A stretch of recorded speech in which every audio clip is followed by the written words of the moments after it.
RTC JAC నేతలతో తెలంగాణ ప్రభుత్వం చర్చలు విఫలమయ్యాయి. దాదాపు 4 గంటలకు పైగా జేఏసీ నేతలతో ఐఏఎస్ అధికారులు చర్చించినా కొలికి రాలేదు.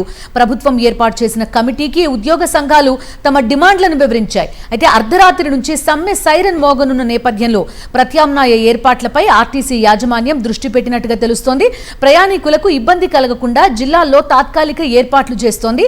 ఆర్టీసీ సేవలను కొనసాగించేందుకు 10th పాస్ అయిన వారి కోసం దరఖాస్తులు స్వీకరించాలని యాజమాన్యం నిర్ణయించింది. రేపు ఉదయం 4 గంటల నుంచి అభ్యర్థుల నుంచి దరఖాస్తులను స్వీకరిస్తామని యాజమాన్యం ప్రకటించింది.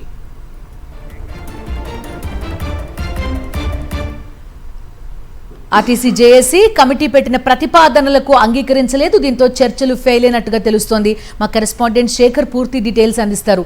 శేఖర్, చెప్పండి, ఎక్కడ పీఠముడి ఏర్పడింది, పూర్తి డీటెయిల్స్ ఏంటి, ఆర్టీసీ జేఏసీ ఏం చెప్తోంది?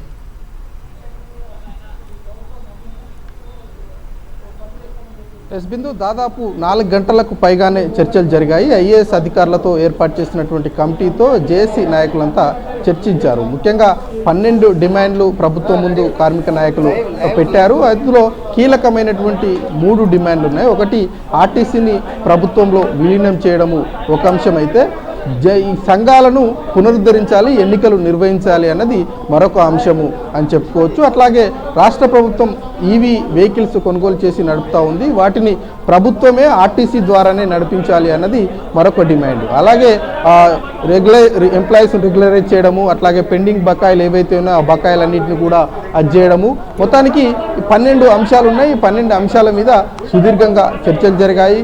జేఏసీ నాయకులతోటి వివరాలు పూర్తిగా ఐఏఎస్ అధికారులు తీసుకున్నారు. అట్లాగే ప్రభుత్వం తరఫున ఐఏఎస్ అధికారులు ప్రతినిధులుగా ఉండి ప్రభుత్వం చెప్పాల్సినటువంటి అంశాలన్నింటినీ కూడా జేఏసీ నాయకులకు చెప్పారు.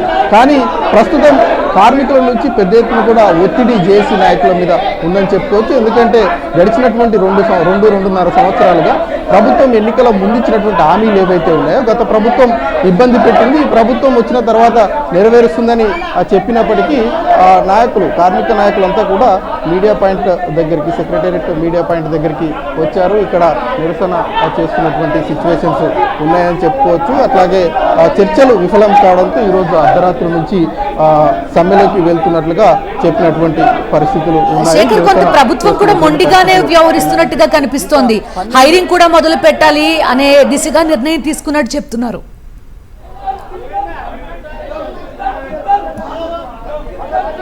ఎస్ బిందు, నాయకులంతా కూడా వచ్చారు. ఇప్పుడు చర్చలకు సంబంధించినటువంటి సారాంశాన్ని మాట్లాడుతున్నారు. ఏం మాట్లాడతారు, చర్చలు ఎలా జరిగాయో మనం తెలుసుకునేటువంటి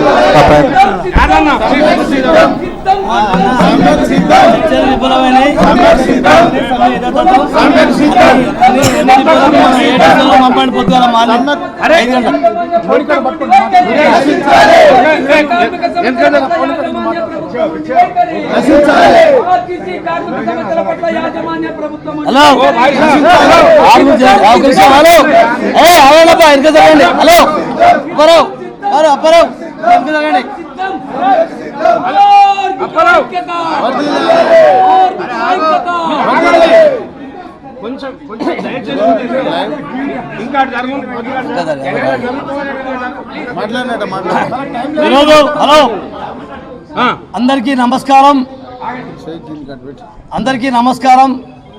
ఈరోజు మార్చి 13వ తారీఖు నాడు ఆర్టీసీ కార్మికుల సమస్యల పరిష్కారం కోసం ప్రభుత్వ యాజమాన్యాలకు జేఏసీ ఆధ్వర్యంలో సమ్మె నోటీసు ఇవ్వడం జరిగింది. మరి 41 రోజు ఈ రోజు వరకు ఈ 41 రోజు ఇన్ని రోజులు చర్చలకు పిలువని ప్రభుత్వ యాజమాన్యం ఈరోజు రేపు సమ్మెకు పోతామనగా ఈరోజు చర్చలకు పిలిచిందే.